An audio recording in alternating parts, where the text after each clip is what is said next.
o epitélio dessas 3 estruturas que são tubulares, né? Ainda nesse momento, talvez vocês não encontrem e não vejam tão bem, mas vamos olhar aí quem está mais próximo. Reparem que o epitélio do coletor, ele apresenta, apesar da gente estar vendo menor aumento aí, a gente não está vendo muita subdivisão, o núcleo é arredondado, vocês estão vendo aí? É um epitélio simples cúbico. Eu não estou vendo bem as divisões, eu vou mostrar nos próximos slides. E vamos comparar as outras 2 estruturas tubulares que ficam lado a lado aí. Qual é a diferença que tem entre o capilar, que é o vaso reto, e o segmento delgado da alça do nefro em termos de epitélio? Alguém poderia me falar?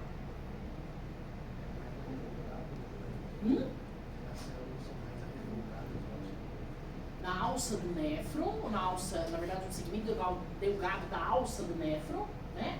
Ele não é tão pavimentoso, se vocês olharem ali, não é tão achatado esse núcleo, como é do capilar. Tá, ainda não consegui ver, mas vamos ver em outras imagens. Corte longitudinal, ainda não é a lâmina de vocês.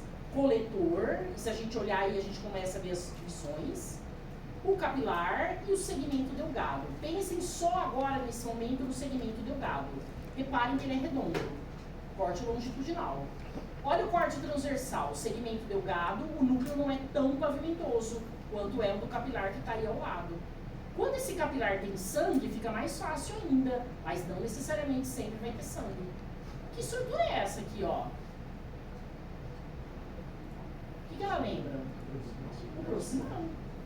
Mas aí que porção dele? Retilínea. Eu tenho certeza que a retilínea não é a contorcida. Porque para falar que é contorcida, eu teria que ter o que aí perto? Um corpúsculo renal. Né? Eu estou na medula. Tudo bem? Então eu quero que vocês vejam que o capilar tem esse núcleo mais achatado, mais pavimentoso. E o segmento delgado não tem esse núcleo tão pavimentoso. Tudo bem? Vamos caminhar aí. Lá no final, os coletores vão desaguar um produto que é chamado de urina. A gente já tem a urina aí, totalmente modificada. E aí na papila, um pequeno cálice, é que se inicia o epitélio, que é o que mais vai permanecer aí no sentido de presença, que é o epitélio de transição, que vulgarmente é chamado de epitélio urinário. Então até agora a gente não viu nenhum lugar com epitélio urinário nos rins. Tudo bem? Gente, é isso. Ele começa a aparecer agora aí na papila renal ou no pequeno cálice. Né? Então lá no final da medula que a gente vai ter aí a probabilidade de ver aí um epitélio de transição. Reparem que a medula ela é toda, vamos falar assim, os constituintes dela são todos tubulares. Eles podem estar cortados longitudinalmente ou transversalmente. Eu não vejo corpúsculo renal aí. Tudo bem? Vamos olhar.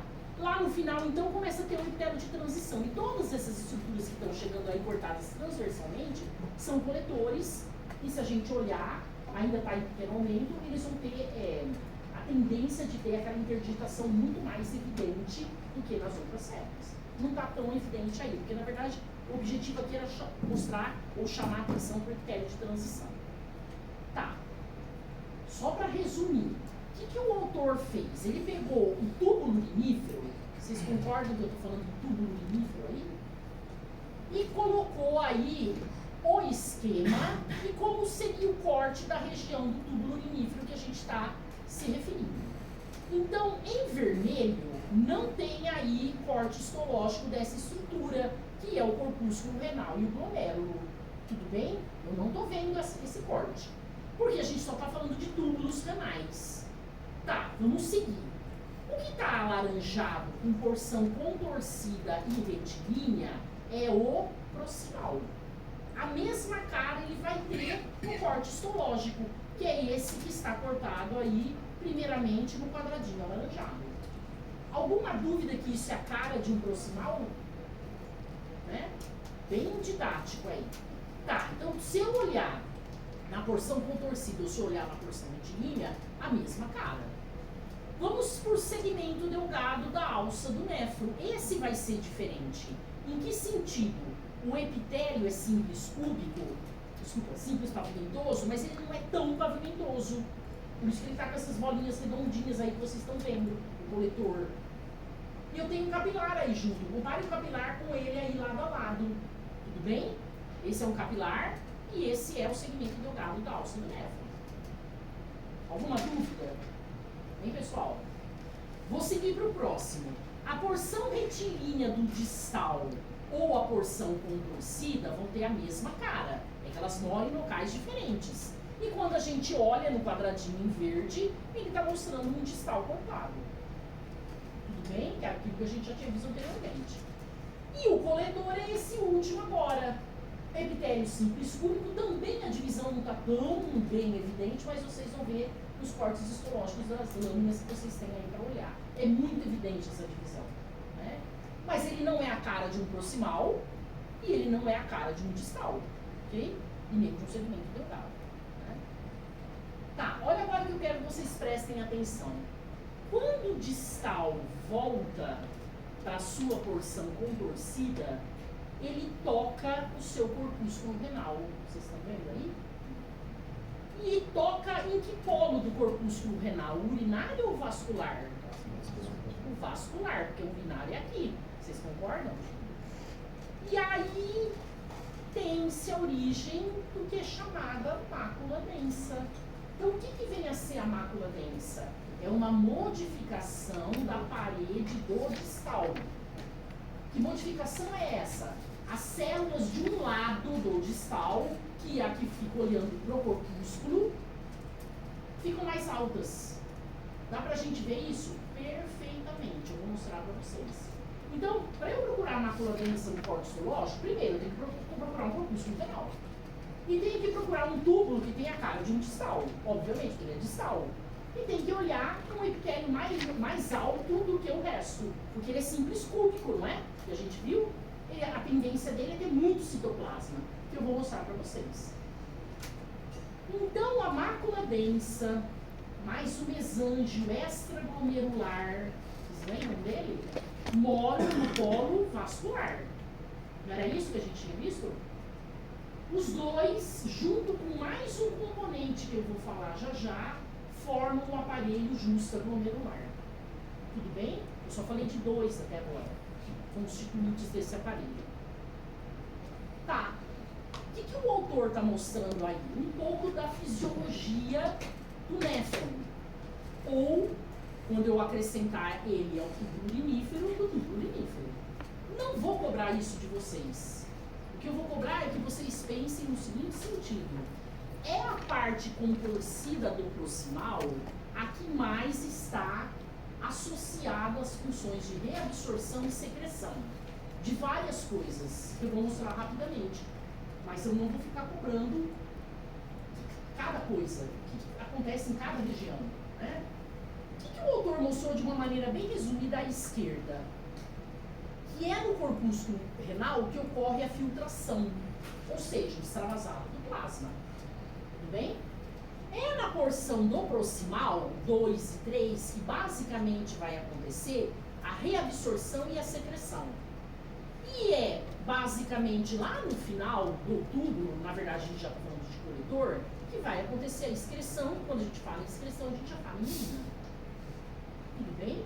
Pois existem quatro, vamos falar assim, 4 situações fisiológicas aí para cada túbulo urinífero. A filtração, a excreção, a reabsorção, a secreção e a excreção que acontecem aí. Né? E aí, qualquer livro que vocês pegarem, o esquema, ele vai mostrar o que está acontecendo em cada região do túbulo urinífero. Que é o que eu falei para vocês que eu não vou ficar falando. Essa é uma maneira de mostrar. Olha agora essa. Tudo isso aqui está acontecendo lá no proximal. O tanto de coisa que ele reabsorve e o tanto de coisa que ele secreta. Né?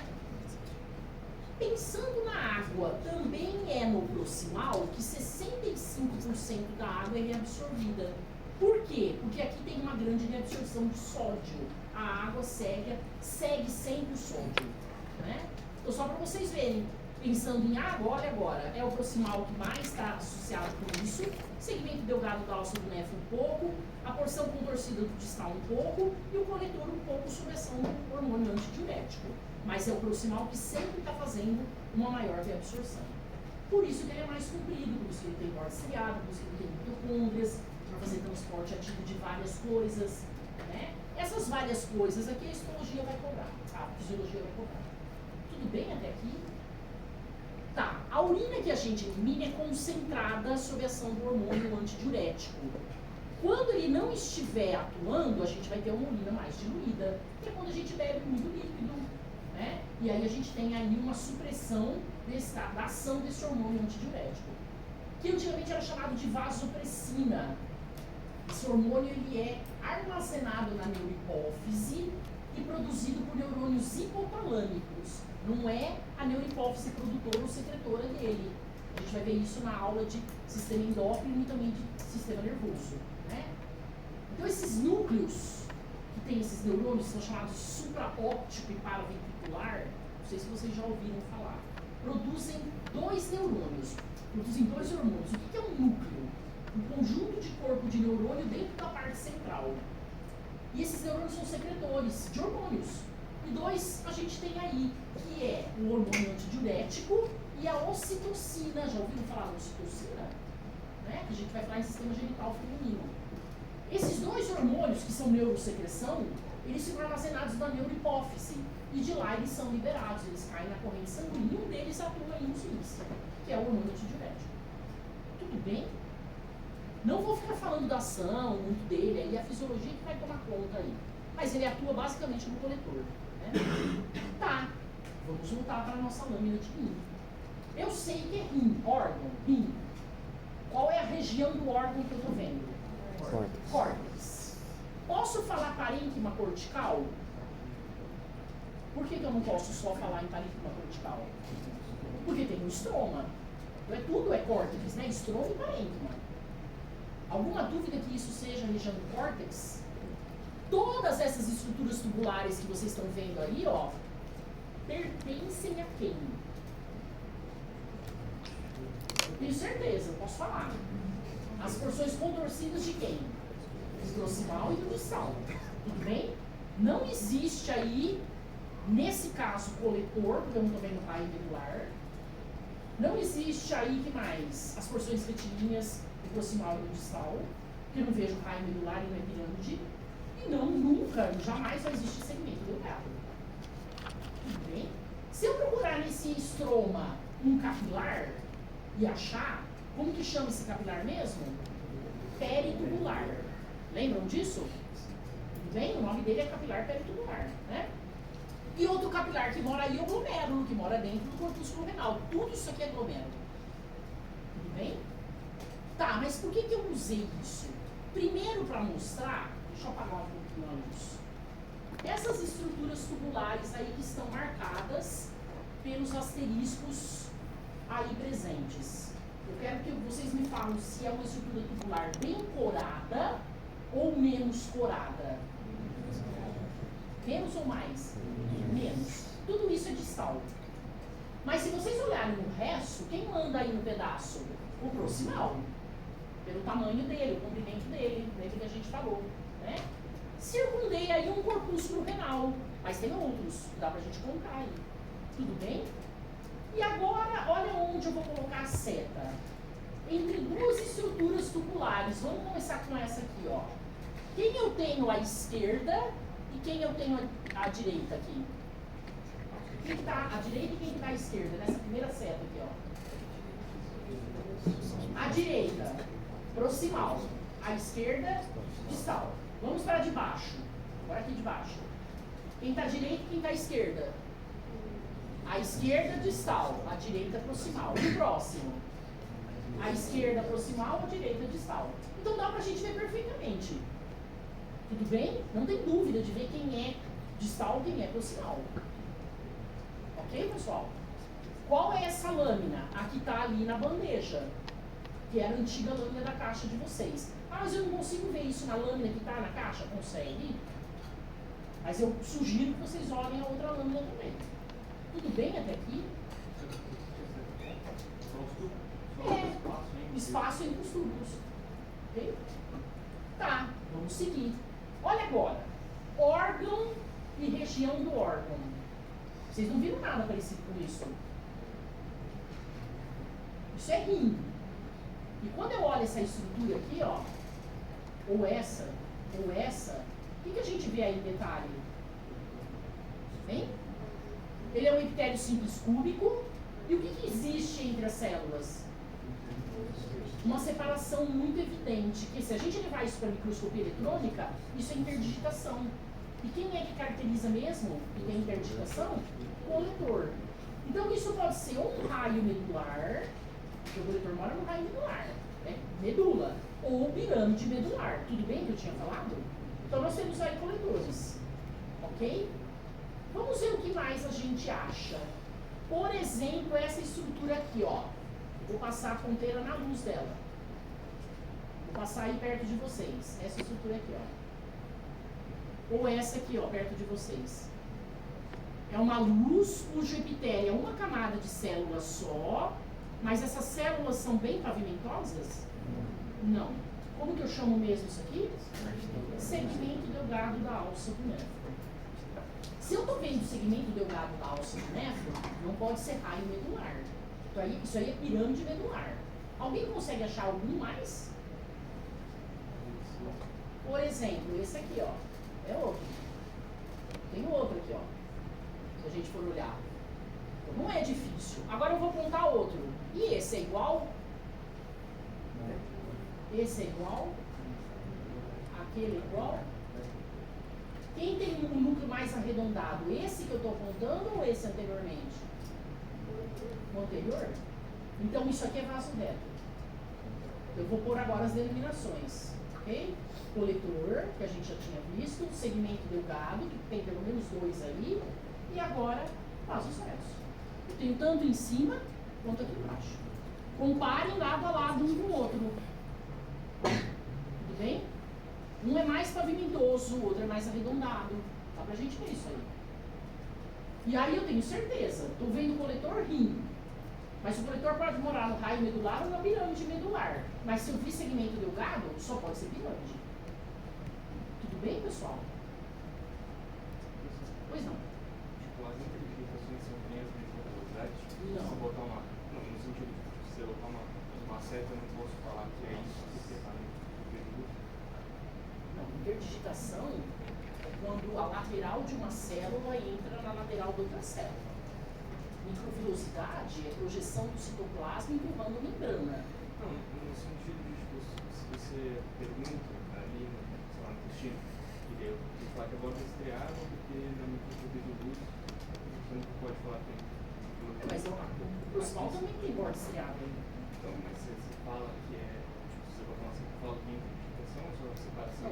Não, peraí. Você está falando de interdigitação ou você está falando de borda estriada? Porque são coisas separadas. Sim, no sentido de, tipo, quando você pergunta sobre a microvilosidade, na microscopia de luz, você fala que é borda estriada. Aqui você pode falar que tem interdigitação? Isso aí ou só se for na isso é contorno celular.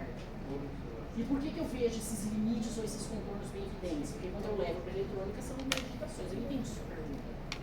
A gente não chama de interdigitação, a gente chama de limite ou contorno celular. Eu entendi. Posso seguir? Professor, sobre os capilares, dá para falar, tipo, o número de células endoteliais após a reprodução? A maioria dos capilares que ficam mais fácil de você ver aí é em longitudinal. Porque aí eles são bem compridos. O que está cortado transversal não é bem transversal, não é aquele pequenininho que você vê que tem até 3 células endoteliais. Ok? Esses vasos retos são capilares contínuos, mas eles são capilares contínuos mais ou menos, pensa, olha o tamanho deles. Vamos voltar lá. Lá naquela primeira coisa, olha o tamanho desse capilar. Deixa eu voltar lá. E é assim mesmo que ele se apresenta. Eu vejo cortes dele, né? Olha isso. Olha isso. O tamanho disso. Eles alcançam quase praticamente toda a medula. Aí para você falar, tá, mas eu vi um corte transversal e vi até 3 células endotelial. Mas você sabe que ele não é assim, que ele é super comprido. Por isso que ele é chamado de vaso reto. Ele é muito comprido, acompanha a alça do néfron. Entendeu? Então por isso que eu acho, olhem sempre em corte longitudinal. Transversal às vezes pode enganar um pouco. Né? Tudo bem, pessoal? Vou seguir lá. Então o que vocês vão ter que olhar? peguem a lâmina 70, principalmente aquela da bandeja, porque lá a mácula densa está super bonita, lá o segmento delgado e o coletor está desse jeito. Na lâmina que está aí na caixa não está bem assim. Ah, mas por que foi trocada? Foi trocada porque ela está muito acidófila essa lâmina. Não dá tanta diferença entre a basofilia do núcleo, enfim, acabou sendo opção de troca, mas eu ainda preservei a outra, porque eu acho a outra mais didática, para a gente ver mais coisas. Tudo bem? Sempre elas vão estar disponíveis aí, essas lâminas, para vocês olharem. Olha agora a outra região. Nenhuma dúvida, nada vocês viram igual a isso é medula de rim. Não tem como essas estruturas tubulares aí. Quando a estrutura tem sangue, como essas aí, ó, na luz, isso é tudo hemácia. Eu sei que eu estou vendo capilar, não tem como. Mas nem sempre eu vou ver essas hemácias. E aí eu tenho que sempre olhar o núcleo da célula que está revestindo essa luz. Tudo bem? Então isso é tudo capilar, vaso reto, que o nome dele é meio vaso reto. Vamos procurar aí um segmento delgado. Alguém consegue enxergar sem eu apontar antes? Comparem isso com isso aqui, ó. Olha as bolinhas aí voltadas para a luz. Tudo bem? Isso é segmento delgado. Né? Aqui presente. Tudo bem? Vou por aí o nome, ó. Circulei segmentos delgados. Então é só para mostrar. Com sangue fica legal, mas nem sempre a gente vai ver aí hemácia. Ok? Vamos seguir. Vamos falar um pouquinho desse aparelho justaglomerular, então. O que ele faz? Autorregulação do fluxo sanguíneo.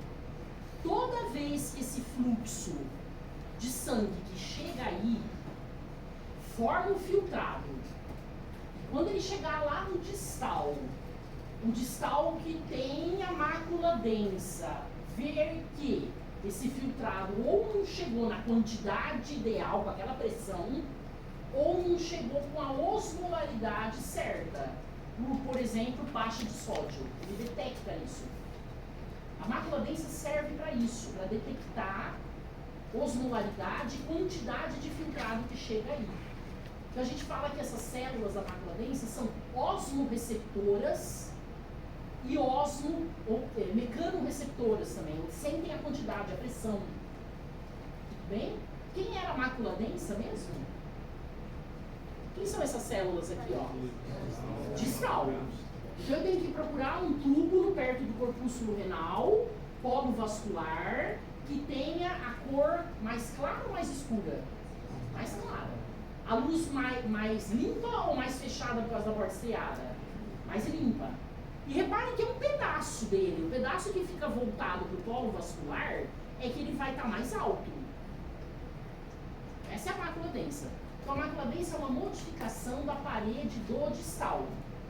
Primeiro componente do aparelho justaglomerular. O segundo eu já tinha falado. Quem era o que sustenta mesmo os vasos? O mesândio extraglomerular. O que ele faz? Basicamente nada, ele está na região aí. Né? Eu falo assim, em função do aparelho justaglomerular, voltado para ele nada. É porque ele está posicionado aí no polo vascular. Né? E aí tem o terceiro componente que eu não tinha falado. Células justaglomerulares. Quem são essas células? Células musculares lisas da parede da arteríola aferente ou eferente, tanto faz. Uma arteríola não tem a túnica média e não tem músculo liso lá? Em 2, 3 camadas de músculo liso? Essas células, músculo liso, que se modificam, tanto da arteríola aferente ou eferente, na região do polo vascular, vão sendo chamadas aí de células justaglomerulares. E o que essas células produzem? Renina. É um hormônio. Tudo bem? Então eu tenho 3 componentes. Uma modificação do distal, mácula densa. Uma modificação da arteríola aferente ou eferente, célula justaglomerular, músculo liso, que muda. E o mesângio extraglomerular. Isso, 3 constituintes do aparelho justaglomerular. Qual dos 3 eu vejo com certeza? Eu sempre vou ver esses 3 componentes, a mácula densa. Por isso que eu falei Para eu falar polo vascular, eu tenho que ver a mácula densa. Tudo bem? Dá pra gente falar aí quem que é o polo vascular do corpúsculo renal. Né? Tá. O que o autor está mostrando? Lembra que a gente já viu esse esquema. E a gente está mostrando exatamente essa região aqui, ó. Quando o distal toca o corpúsculo renal. Nessa região onde entra a arteríola aferente e sai a eferente. Tudo bem? Claro que aqui segurando tudo isso a gente tem o mesângio extraglomerular, né? Esse esquema. Aí o autor está representando aí a mácula densa, as células, o mesângio extraglomerular e as células justaglomerulares aí. Uma representação diferente. Vamos olhar isso aqui. Isso aqui é o corpúsculo renal. Tudo bem? Que a gente já tinha visto. Que células são essas aqui que eu vou apontar, ó? A cápsula. Epitélio simples pavimentoso. Ou lâmina parietal do corpúsculo renal. Ou folheto parietal do corpúsculo renal. Tudo bem? O que é esse branco aqui? Espaço subcapsular. Ou espaço urinário. Ou capsular. Tudo bem? O que é esse emaranhado aqui, ó? Glomérulo. Repara que ele tem duas cores diferentes. O autor pintou essa estrutura com a mesma cor da de fora, para mostrar que eles são epitélios. O epitélio associado ao glomérulo é o podócito. Tudo bem? E ele está mostrando aí o epitélio visceral do corpúsculo renal ou podócitos, tanto faz. Além deles, que outras células eu vejo aí? A endotelial e a mesangial e intraglomerular. Tem que falar intraglomerular? Tem. E aí, reparem que o branco, que é o espaço subcapsular, é contínuo, onde cai o filtrado, com a luz da primeira parte de um túbulo renal. Essa aqui é a luz da parte contorcida do túbulo proximal. Tudo bem? Quando vocês colocarem e procurarem livros, vocês vão ver várias imagens disso. E agora, sabendo de cada estrutura, vocês conseguem ver vários esquemas. Né? Um deles pode cair na prova. É de lá que eu tiro sempre, eu já falei para vocês. Né? Vamos olhar aqui o que a gente vê. EIHE ou HE, um distal, onde o epitélio está mais alto, voltado para a região do glomérulo. Nodricrômio de Gomori, ou distal, e reparem que o proximal é bem mais corado, que está aí perto dele, tem outro distal aqui, onde o epitélio fica maior, mais alto do que do outro lado dele. É muito fácil da gente achar. Tem que procurar. Alguma dúvida? Senhor, mas aí você fala que é a mácula densa ou que é o polo urinário? Os dois. Eu estou vendo a mácula densa apontada. Se a mácula densa está nessa região, isso aqui é o polo urinário do corpúsculo renal. Polo urinário do corpúsculo. Porque eu estou vendo a mácula densa nessa região. Falei errado. Polo vascular. Você que me induziu ao erro. Polo vascular. Vai corrigindo, por favor. Polo vascular. Tudo bem? Pois não. Distal. Tem o quê? Esse que é o proximal. Compara esse com esse. A luz mais fechada, a luz mais ampla. O proximal é o que está do lado. Você acha igual? Esse é proximal. Você acha igual? Mas não é só uma coisa, né, Jonathan? Às vezes a lâmina está um pouco mais corada. Você tem que ir pelo conjunto da história, né? Tá, vamos olhar na lâmina de vocês. Vou apagar um pouquinho. Essa é a lâmina que está lá na bandeja. Órgão rim, região córtex. Eu estou vendo dois corpúsculos renais e vamos olhar a região aí, tem vários proximais, e vamos olhar aí distais pouco corados e a região aí da mácula densa onde está apontada a seta. Alguma dúvida que seja mácula densa, isso? E aí, como a mácula densa está nessa região, eu sei que pensando no corpúsculo renal, que isso é o polo vascular dele. Pensando ainda na mácula densa, eu sei que esse é um dos constituintes do aparelho justaglomerular. Quem são os outros dois que eu não estou visualizando? O mesângio extraglomerular e as células justaglomerulares. Aquela velha pergunta. Além deste componente, quais são os outros dois que você não está visualizando, que moram nessa região? Então tem que lembrar, mácula densa, quem mais que está junto com ela aí, né? Tudo bem? E olha agora essa imagem, que resume tudo que a gente viu. O que está em azul, tudo isso aqui, ó, que estou circundando, é o corpúsculo renal. Tudo bem? O que o autor colocou aqui em azul, essas células aqui, ó? O epitélio parietal do corpúsculo renal, ou lâmina parietal, ou folheto parietal, ou cápsula. Tudo igual. Tá? Da mesma maneira que a gente diz que tem o epitélio parietal, vai ter o epitélio visceral. Quem é o visceral que está em verde? Olha o podócito aí.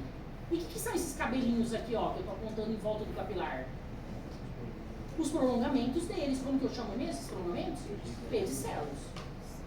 Aí o capilar, ele pôs aí em corte, está cortado, tufo de capilares, né? Glomérulo, todo o conjunto é o glomérulo. Quem é que segura mesmo tudo isso? Essas células aqui, ó. Mesângio intraglomerular. As células são chamadas de mesangiais e intraglomerulares, né? Tá. Vamos ver aqui mais que o autor está mostrando aí. O espaço, que não chamam mais de Baumann, subcapsular, capsular ou urinário. E ele tem que ser contínuo com a luz do proximal. Isso aqui é a parte contorcida do proximal. Como que eu chamo mesmo esse polo? Agora sim, urinário. Tudo bem? Não chamo mais de cápsula de Baumann, né? Por isso que eu risquei aí. Tá, vamos para o outro local. Se isso aqui é o polo urinário, o oposto é o polo vascular. O que o autor desenhou aí? O distal, e ele pôs uma cor mais evidente na mácula densa. Em verdinho, quem que ele está chamando aí? Célula granular, é o sinônimo de justa glomerular. Ela produz a renina. Células musculares lisas modificadas de qual arteríola que ele pôs aí, ó? Ah, aferente, poderia ser eferente. Ok? E o mesângio é extraglomerular, está aí presente. Os três componentes, mácula densa, células justaglomerulares, mesângio extraglomerular, formam o aparelho justaglomerular, que a gente já tinha visto.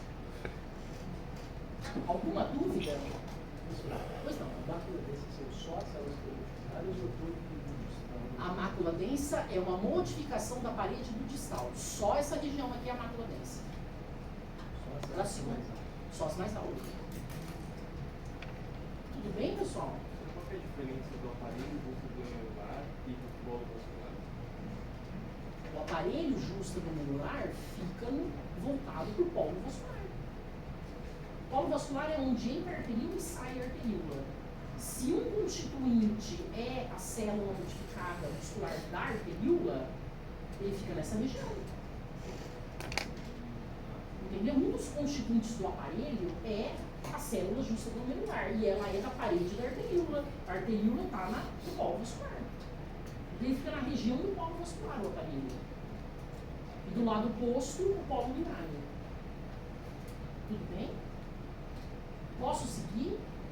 Todo corpúsculo renal tem polo urinário e polo vascular. Mas eu vou ver em todos? Claro que não, é tudo incidência de corte, vocês não podem esquecer disso, por isso que tem que procurar. É difícil ver? Não, não é difícil. O mais difícil é segmento delgado da alça do nefro com o capilar, que é o vaso reto. O resto é tudo tranquilo. Tudo bem? Tá, vamos ver a história. Não vou cobrar. Só para vocês verem como é que esse aparelho justaglomerular atua. O que o autor está mostrando aí? Toda vez que o filtrado tiver nessas duas situações, uma diminuição do filtrado. Mas por que teve uma diminuição do filtrado? Porque diminuiu a pressão sanguínea. Dá para entender isso, né? Chegou pouco sangue lá no glomérulo. Automaticamente vai formar pouco filtrado. E quando ele chega assim, nessa quantidade pequena, lá na mácula densa, no distal, ele vai falar, opa, tem um erro. Ele está sentindo a quantidade, mas ele pode sentir também modificação em sódio, por exemplo, desse filtrado, pela baixa quantidade do filtrado que chega. Então, essas células, elas são osmorreceptoras, mecanorreceptoras por causa da quantidade e assim vai, né? Quem era mesmo elas, essas células que sentem ali a modificação? A justa glomerular produz a renina. Mas quem é que sente mesmo a mudança? Mácula densa. Né? Então, quando o filtrado chega aí na mácula densa, envolve a mácula densa. Ok? Mácula densa. Aí, como ele está próximo da arteríola aferente ou eferente, das células musculares modificadas, automaticamente eles trocam aí informação e essas células justaglomerulares liberam a renina. A renina cai no sangue dessa região aí toda e ela vai fazer o quê? Ela vai atuar sobre o angiotensinogênio. O angiotensinogênio é uma proteína plasmática. Quem produz proteína plasmática? Fígado. A posse. Todas as proteínas plasmáticas são produzidas pelos hepatócitos, menos imunoglobulina. Ok? Tá. Vai atuar sobre o angiotensinogênio do plasma, né? Aí, como está circulando, isso chega nos pulmões, porque é o sistema circulatório fechado, né? As células endoteliais de capilares lá dos pulmões apresentam uma enzima conversora da angiotensina 1 e angiotensina 2. Então, o angiotensinogênio vira angiotensina 1 e essa angiotensina 1 vira angiotensina 2. Isso é lá no pulmão, porque tem a ECA, que é essa enzima conversora. E agora a angiotensina 2 é um potente agente vasoconstritor. Ou ele vai atuar diretamente nos vasos, fazendo vasoconstrição, e automaticamente o glomérulo é vaso. Se fechar o glomérulo lá, o capilar, vai aumentar a pressão, não vai? Vai ter mais extravasado. Ou ele vai atuar de outra maneira sobre a suprarrenal. Córtex da suprarrenal, zona glomerulosa, produz um mineral corticoide que é a aldosterona. A aldosterona cai no sangue, faz reabsorção de sódio, onde tem sódio tem água. Aumentando essa reabsorção dos dois, você aumenta a pressão sanguínea. E aí você tem mais filtrado. Vou cobrar isso de vocês longe de mim. Zoologia renal, isso aí. Não quero nem saber disso. Mas vocês têm que saber todo esse conjunto. Quem produz a renina? Onde ela está? Quem produz no caso aí, o angiotensinogênio, que é uma proteína envolvida. No futuro a gente vai falar do mineral corticoide de novo, que é a aldosterona, que está envolvido nesse sistema. E assim vai, isso vocês têm que saber. Célula e o que ela produz, mas a história em si não precisa. Ok? Porque você... Primeiro que tem ação da angiotensina 2, que é um potente agente vasoconstritor. Ele faz constrição de vasos, de uma maneira geral. E aí você aumenta a produção de filtrado, você está fechando o glomérulo, aumentando a pressão nele. Fica mais tempo lá, tá? Né? E sódio e potássio sendo reabsorvido, e água junto, você também aumenta a pressão. Sim? Olha a outra maneira de se mostrar. Vários esquemas vocês vão achar em livros, internet, enfim. A história do aparelho justaglomerular, a mácula densa aí agora está em verde, e ele está mostrando que ela sentiu uma mudança aí no filtrado. Chegou aí filtrado, não é urina ainda. Pode ser uma mudança na quantidade de filtrado, como pode ser uma mudança na quantidade de sódio desse filtrado, né?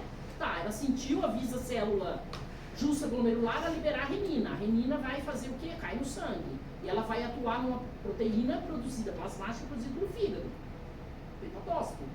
Angiotensinogênio virando angiotensina 1, virando angiotensina 2. Onde? Lá no pulmão. E aí, potente agente vasoconstritor. O glomérulo é vaso. Aumenta aí a pressão e forma mais filtrado. Ou aldosterona. Suprarrenal. Produz aí aldosterona, o mineral no corticoide, que vai fazer a reabsorção, vai aumentar a reabsorção de sódio, a reabsorção de água, aumenta a pressão sanguínea e tudo volta ao normal. Então esse controle é constante, mexendo aí com sódio, mexendo com água. Olha o hormônio antidiurético que também atua, porque vai ter aumento de reabsorção também. Por isso que a nossa urina é hipertônica, né? Por conta da reabsorção aí de grande quantidade de água. Então ele tem ação aí também nessa história. O tempo inteiro a gente tem esse controle, né? De controlar a pressão sanguínea, e o rim é importantíssimo para isso. Qualquer falha que tiver nisso vai dar problema renal, com certeza. Né? Problema na formação do filtrado e assim vai. E normalmente quando a gente envelhece, a gente perde esse tipo de controle. Né? A gente vira aí, se a gente não tiver cuidado, um paciente renal ou agudo ou crônico. Né? Principalmente quem toma muito corticoide. Corticoide é maravilhoso, mas ele é uma bomba relógio lá no final da vida. E a gente compra corticoide sem receita, né? Qualquer momento aí na farmácia. Muito cuidado, né, em relação a isso. Tá, vamos ver algumas situações. A albumina, que é uma proteína plasmática produzida lá do linfócito, nunca está presente em urina. A não ser que tenha algum dano na passagem lá daquela história dos pedicelos. Vocês lembram disso? Quem era mesmo o principal componente dessa história? A lâmina basal. Mas eu posso ter algum problema aí para deixar a albumina passar. Ou na fenestra do endotélio, aumentar, ou na lâmina basal, ou no pedicelo. Esses são os três. Né? E aí vão gerar doenças. E vocês vão ver aí qual que é, e qual é o problema nessa doença. Eu vou citar algumas que vocês vão ver. Tá, albumina detectada na urina é problema, porque ela não existe, né? Proteína, uma grande quantidade de proteína na urina é indicativo de diabetes. E aí, quando a gente faz xixi nesse vidrinho, vai lá no laboratório, não sei se todo mundo já fez isso, macroscopicamente, quando o biomédico, o médico clínico, né, da patologia clínica pega, a primeira coisa que ele vai ver é a cor, essa espuminha que forma ali, tudo isso é normal. Não pode o cheiro, imagina quem trabalha, né, com isso. Então, tem que ver cheiro, tem que ver cor, tem que ver como que é isso macroscopicamente. Depois vai fazer o teste microscópico, que tem nessa urina, né? Então, essa cor é muito importante. E aí se detecta na urianálise várias coisas que eu vou mostrar aí para vocês. Então, primeiramente a cor, cheiro e assim vai. Tá. Olha o nome, glomerulonefrite. Tem a ver aí com glomérulo, néfron. Quantos tipos de glomerulonefrites existem? Vários. Como é que se dá o diagnóstico de um tipo de glomerulonefrite? O patologista é um patologista que só faz isso. Não é um patologista que faz diagnóstico de várias coisas. Ele só está no laboratório para mexer com essa parte. Eu acho que a parte mais difícil de patologia é a parte renal. Para vocês terem uma ideia, para se dar o diagnóstico de um tipo de glomerulonefrite, se faz, lembra das tênias, dos cortes histológicos no micrótubo, sequenciais. Então a patologista vai lá e fala para o técnico, eu quero eu quero o sétimo, eu quero o 11º, e o técnico não pode pular. Se pular, o patologista sabe. E aí ele fala, o diagnóstico final é tal glomerulonefrite, por conta disso. Né? Então é muito complicado, trabalhoso ser um patologista especificamente na parte renal.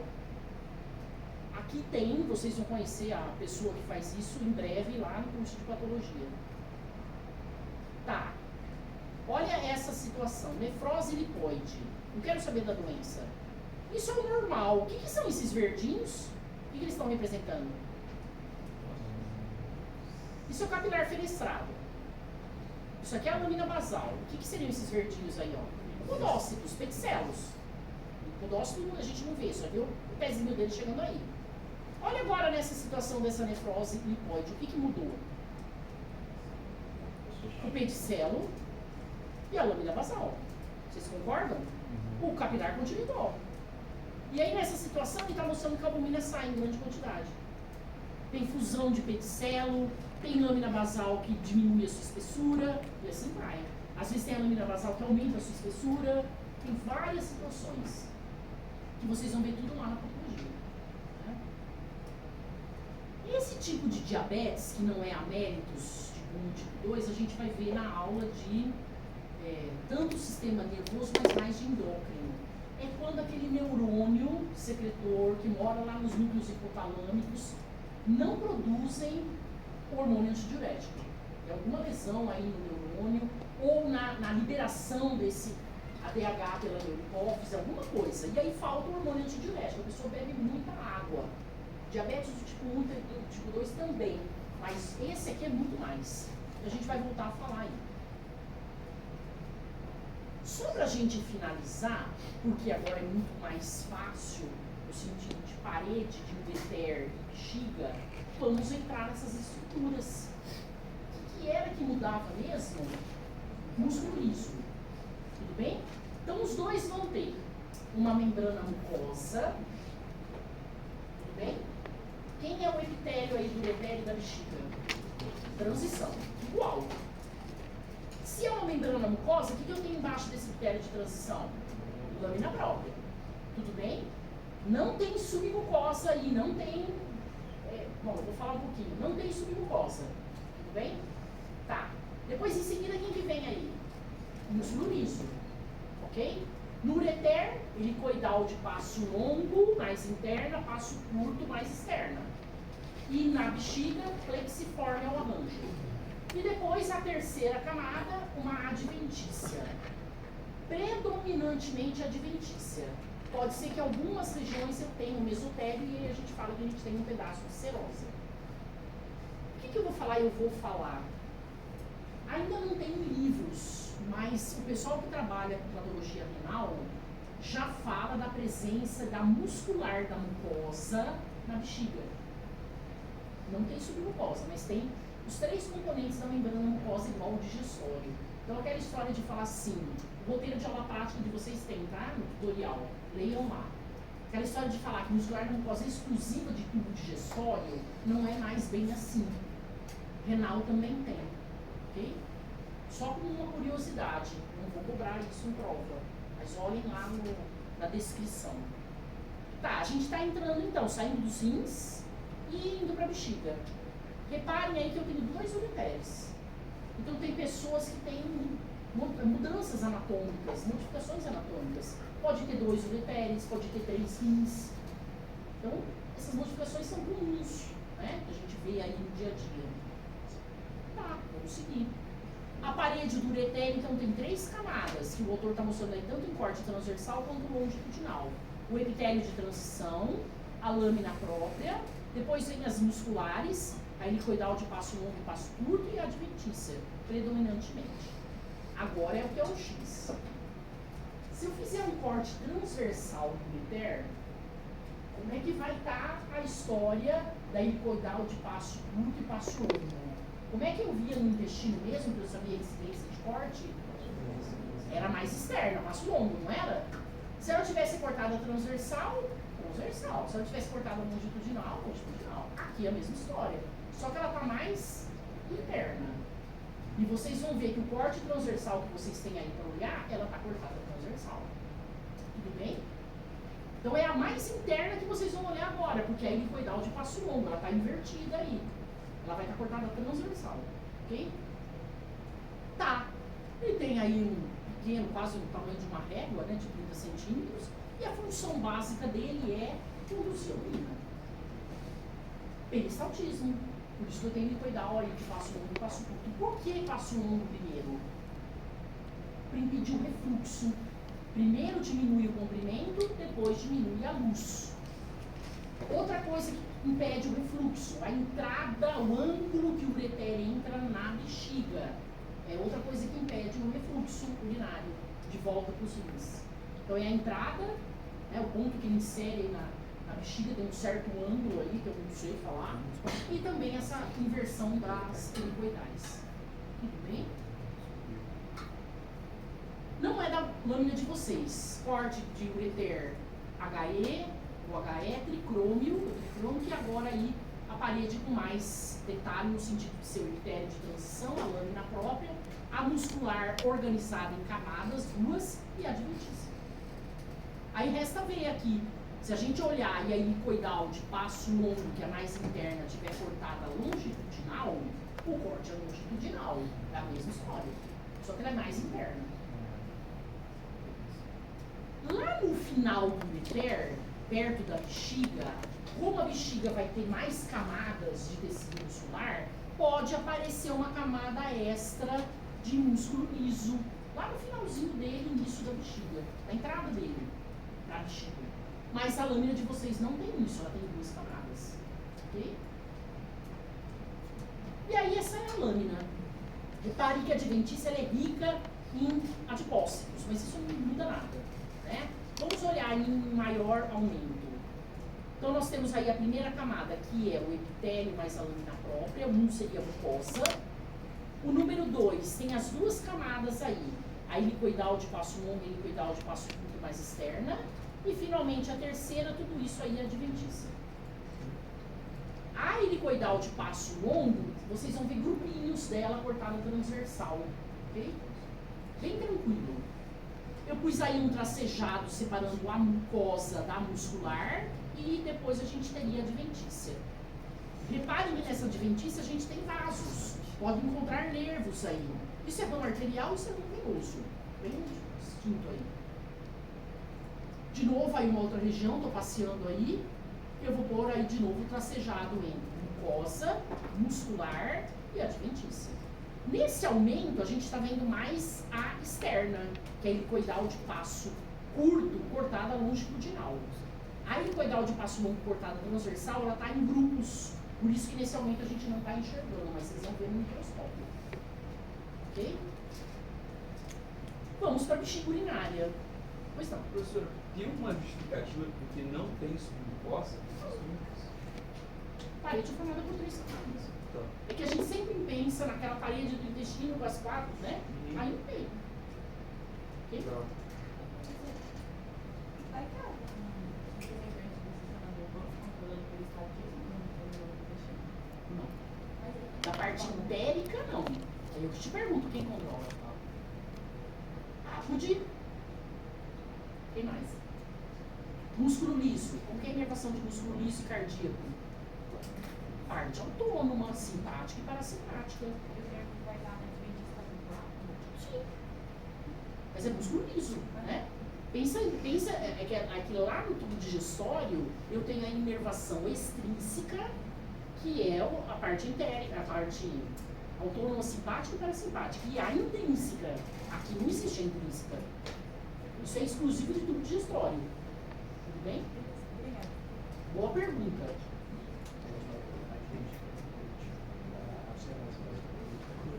Pode, tanto no ureter quanto na bexiga. Alguns pedaços dela. Tá, vamos para a bexiga. Olha a bagunça do tecido muscular. Muito mais, assim, desenvolvida essa parede muscular e ela é bagunçada. Porque a gente tem que pensar na funcionalidade da bexiga. Qual é a função da bexiga? Armazenar temporariamente a urina. Mas para ela armazenar, ela tem que expandir, vocês concordam? O epitélio eu já sei como que ele vai esticar. Porque as células guardam membrana e elas esticam, lembram disso? Mas a parede tem que acompanhar também.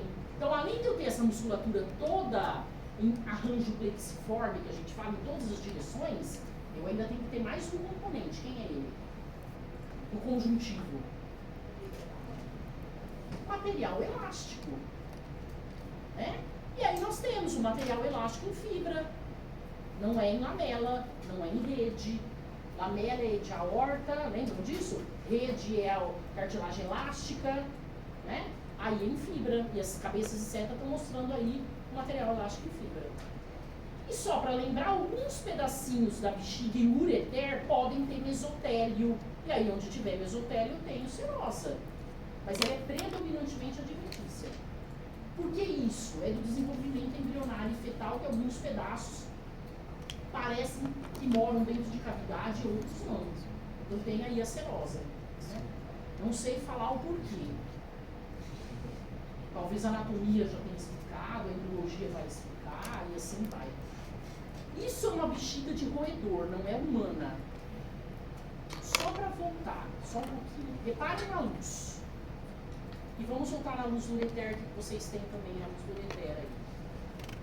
Como é que eu chamo essas estruturas onduladas aí para a luz? Vocês veem que a luz não é redonda, limpa. Ela tem todas umas estruturas que se projetam para ela. Como é que eu chamo isso? Brega? Ruga? Não, né? Porque a definição que a gente dá isso é o quê? Submucosa que não tem aí empurrando o resto. Então como é que eu chamo isso? Projeções. Projeções de mucosa. Que o ureter vai ter e que a bexiga também vai ter. Aí vem a pergunta, por que eu vejo projeção aqui? Em vivo tem essas projeções? O tempo inteiro tem essas projeções? O que vocês imaginam? Só quando está vazia. Exatamente. É isso mesmo. Então essa bexiga aqui, ó, é uma bexiga vazia. Não está com a urina. Na hora que a gente coleta, a urina sai. Então, o fato de ter um bando de projeção aí é porque ela está vazia quando foi coletada. Mas eu posso fazer corte zoológico de bexiga ou ureter com a urina lá dentro? Posso, desde que eu feche a urina lá dentro. Amarre, né, o ureter, enfim. E aí eu não vou ter essas projeções. Tudo bem? Isso aqui é epitélio e lâmina própria. Não é prega, não é ruga. E o número 1 é membrana mucosa. Né? Vamos lá. Eu fiz um tracejado para separar a mucosa da muscular. Olha a muscular como ela é toda bagunçada. Muito mais desenvolvida que a muscular do ureter. Né? Então o número 2 seria a muscular aí, em arranjo plexiforme. Acho que não pus 2 aí, não tem importância. E depois começaria a adventícia. Né? Tá, número 1, epitélio mais a lâmina própria. Número 2, o início aí da muscular em arranjo plexiforme. Cuidado que às vezes tem umas separações, que isso aí é artefato, tanto embaixo do epitélio com a lâmina própria, quanto no início da parede muscular. Né? Mas o artefato, como esse aqui ou como esse aqui, não impede da gente reconhecer que isso é um epitélio de transição, olha as células em guarda-chuva, que isso é uma lâmina própria, que isso é tecido muscular. Tudo bem?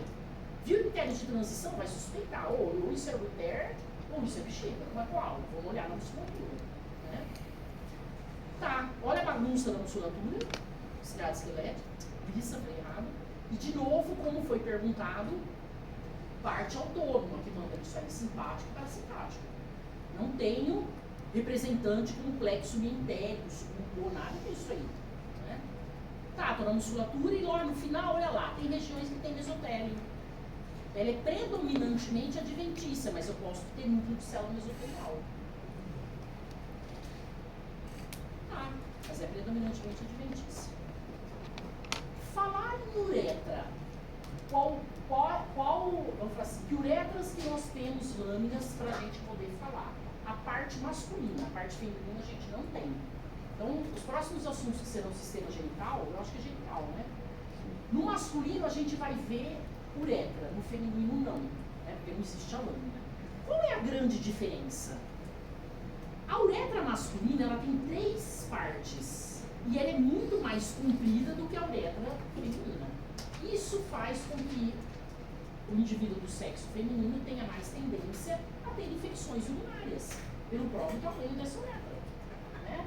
E quais são as 3 regiões da uretra masculina? A parte prostática, e olha o nome que está falando, prostática. A gente tem uma lâmina de próstata e a gente vai ver a uretra lá dentro. Esse epitélio aí da parte prostática é epitélio de transição. A parte membranácea da uretra masculina. A gente não tem lâmina dessa região. E a parte peniana da uretra masculina. Está dentro do pênis, a gente tem um corte de pênis.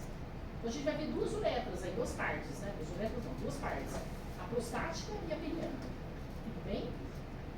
A feminina, ela é curta e não tem 3 partes. Ela só tem uma e o epitélio é epitélio certificado pavimento não queratinizado. A peniana masculina também, certificado pavimento não queratinizado. E a membranácea da masculina, epitélio certificado cilíndrico. É outro epitélio. E a gente vai falar sobre isso. Ok? Tá, vamos seguir. Doenças mais comuns, infecções urinárias nas mulheres, principalmente por conta do tamanho da uretra. Né?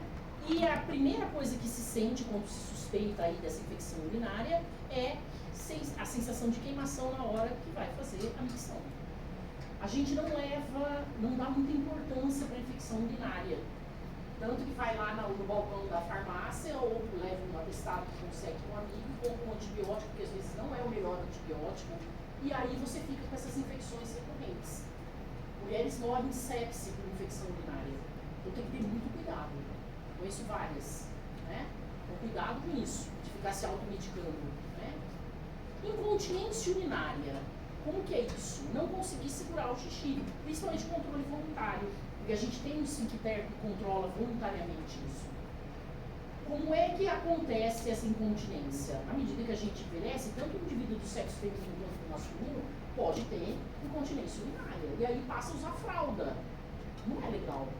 Se conseguir postergar esse tipo de coisa com exercícios, tanto para um homem quanto para uma mulher, fica muito mais tranquilo.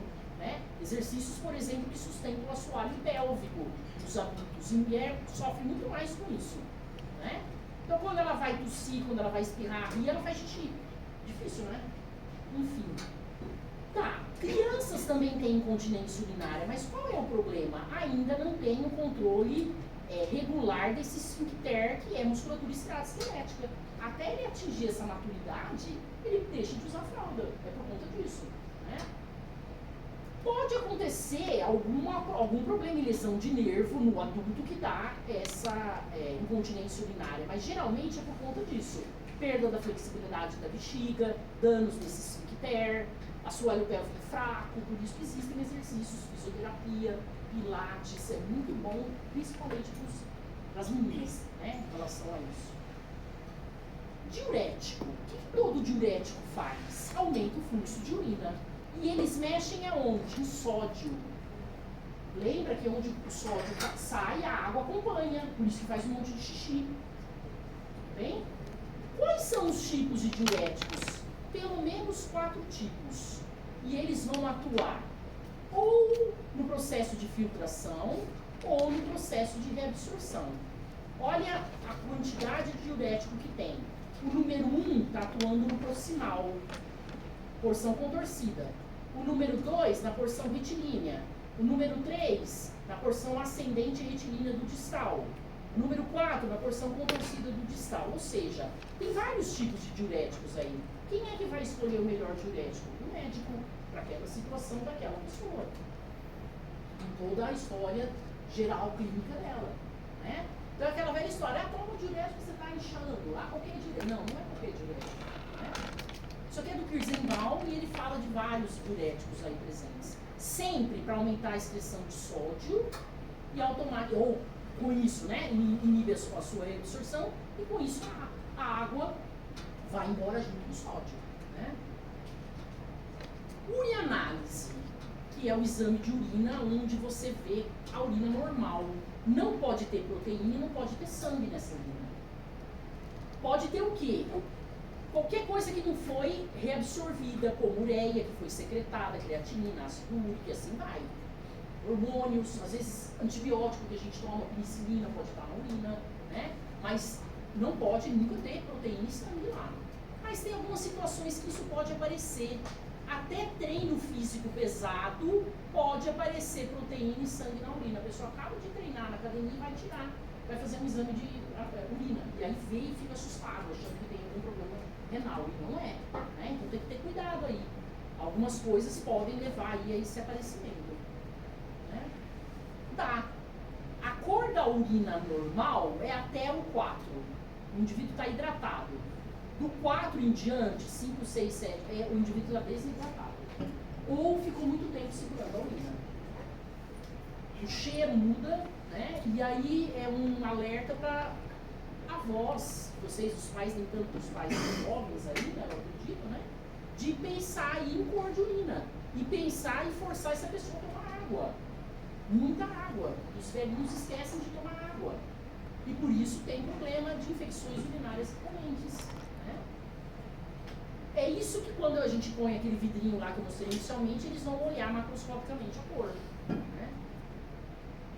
Sangue também avalia a função renal através do teste de ureia e creatinina plasmática. Os dois vão mostrar a taxa de filtração glomerular. Então, pela creatinina e pela ureia, eles vão ver se os rins, pela taxa de filtração, vão fazer uma análise, né? Uma comparação para falar que o rim está funcionando bem ou não. Então você pode tanto fazer a